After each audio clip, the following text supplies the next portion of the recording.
Not a big success in the box office. No.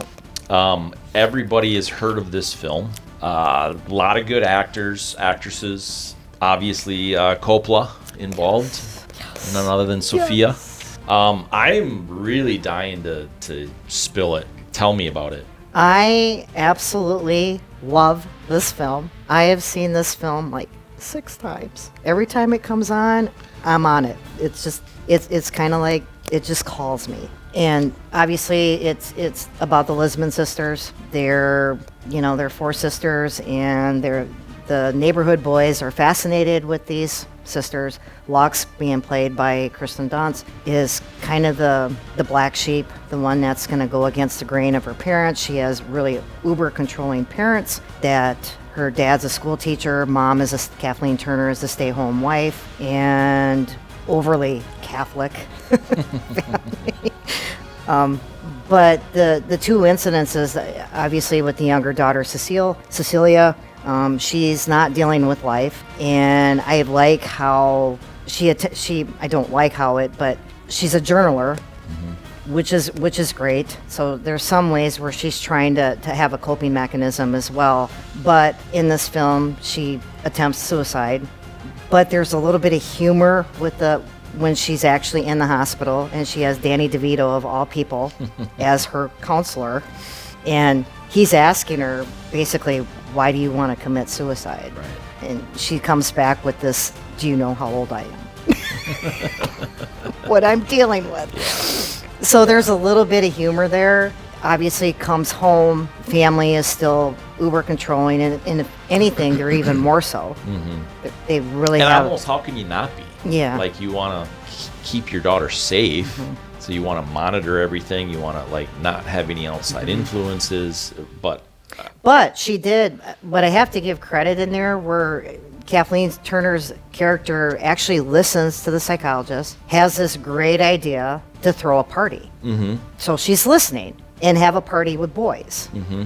So, but once again, the trigger probably was the special need kid coming in, and they kind of had that lined up for Cecilia. Yeah.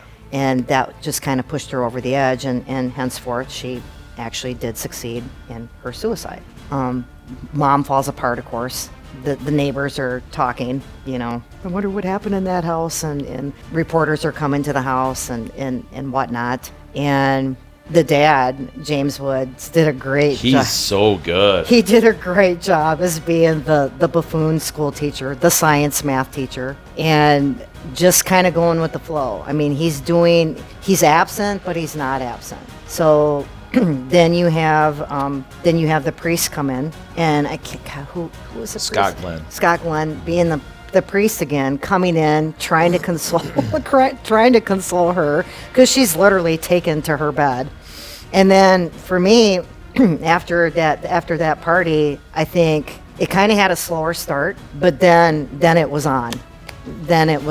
So the girls are they're back into school again. They're doing this thing, and then Lux, being the prettiest girl in school, which she is. She's absolutely gorgeous, perfect character for her. Mm-hmm. And then you have Tripp coming in, and she lays eyes on Tripp, and everything changes. And he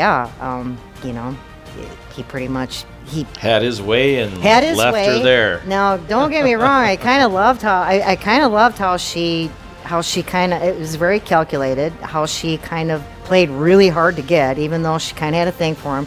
She played really hard to get. He had to work hard to gain those affections. However, he's in high school. It's not going to be, you want to get laid. He's in it it's the thrill of the chase now. We're at that chase scene now. Mm-hmm. So he's going to get her. So he's made it his mission to get her. Mm-hmm. And she folds, and he leaves her there. I mean, not cool of him. I mean, if I had stronger words cool. off camera. I had stronger words for that. Complete douche. Yeah.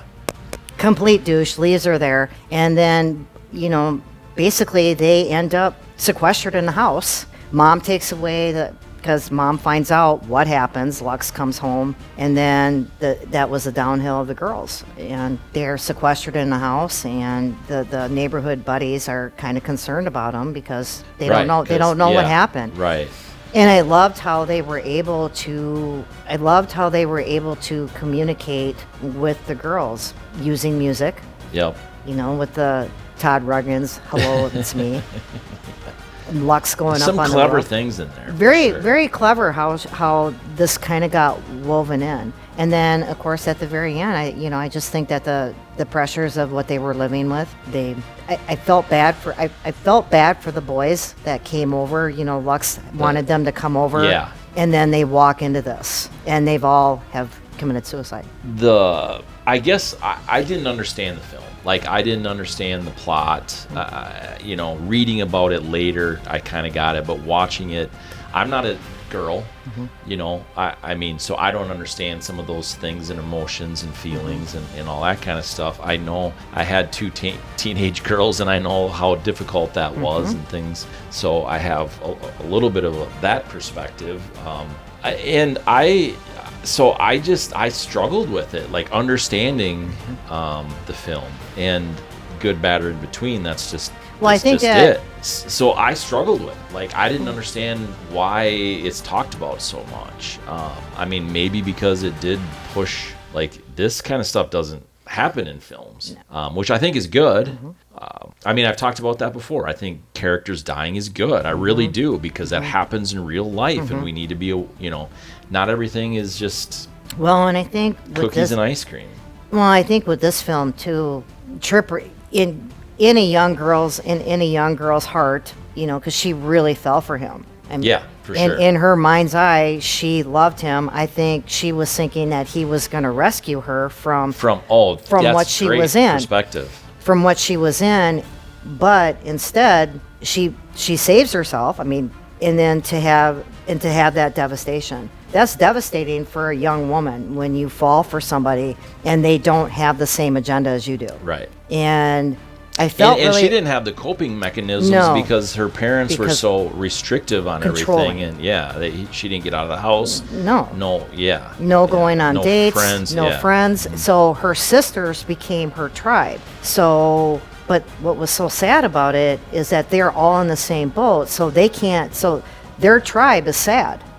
Right. So that's all they have. That's all they have is this sad little tribe. Yeah. So even when they go to this prom, that's the first dance that all of them went to. Right. And they were so awkward. When you watch the scenes where they're at the dance, they are so awkward. They don't even know how to interact with a boy. They did that so good. Very well. Oh, man. Especially the older one, when the guy's giving her a compliment, like, you look really nice. Oh, so do you. And just... Right. But she didn't know how to carry it on. And then she just kind of grabbed him to dance because then they didn't have to talk. Yeah. So, but with Lux's character, of course, she was the beauty in the family. Right. Kristen Dunst was 16 at the time. Yeah, gorgeous. Yeah. So, that's probably really devastating, and that's a dark side. And anytime you have a breakup like that, there's that mourning period where, wow, he was the love of my life. But they didn't have the coping mechanisms to move on and this is temporary. You're going to find a different dude. Right. You're going to have a lot of these moving on in life. But it didn't happen. And I thought it was really kind of hilarious later on, Trips in rehab. Yeah. And then he says she was really the love of my life. Yeah. Well, really? Yeah. Okay. Yeah, it's easy to say Bite that, me. right? No, you won't. Yeah. Right. So... But I love the genius of it. I understand that fully, but I just couldn't empathize, right? Because there's just nothing there for me to understand from that perspective. So. And I think what was really kind of sad about some of the movie too was at the very end, they were still being talked about. The parents were wise to move. Yeah. They were very wise to move. I love the fact that the friends, the group of boys, went and collected a lot of their belongings. And years later, they're still trying to piece together because they don't know themselves what really happened. Right. And then when they're getting older and they're going to their Chicago party, elite party, and they're wearing gas masks. There's just a lot of these little nuances that are just really tied into that. And I think it's pure genius on her part. Yep, for sure. Yeah, you know. no, yeah, absolutely. All those pieces and all the things that they did in there, the way they acted the scenes out, all of it was very good. And they did it in like 3 weeks. Yeah, it was not, it did not take long at all.